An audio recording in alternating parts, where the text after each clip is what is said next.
Hey, this is Marie with Artistic Organics, and what is anxiety?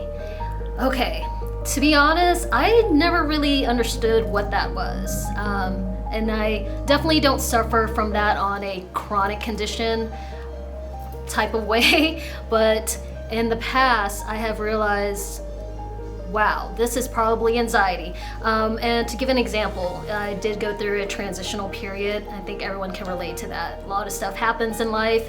There's good, there's bad, and anytime there's a big change, anxiety, there's going to be some healthy forms of anxiety, and well, how much of that nervousness is going to be too much.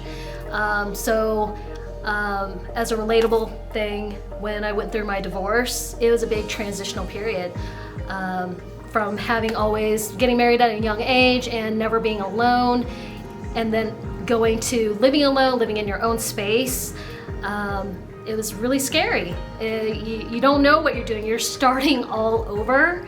And I didn't realize, I didn't know what it was. I was like, what is this feeling? Because I never really had to go through something traumatic like that where it occurs every day. So I was having little mini panic attacks. I was having some depression and things like that, but I never really understood that because I never lived in that type of way where I didn't understand what I was doing or understand what I was feeling.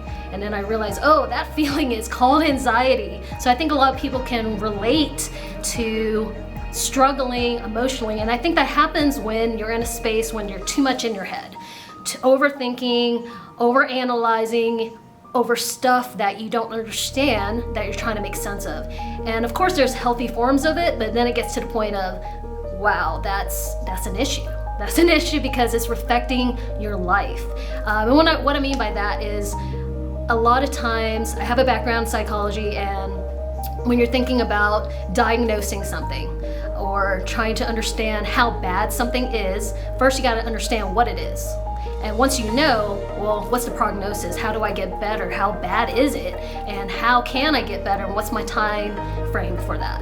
So a lot of people wait till they already suffer. So whether that's pain, sleep issues, or anxiety, it's usually after the fact that you want to go back and try to figure it out.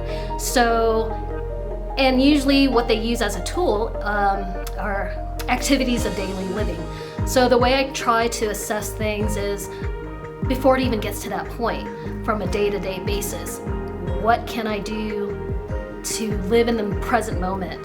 Because what I found is that when you're thinking too much about the past, what has already happened, you're going to be depressed. You're going to be more in depression. You can't change it.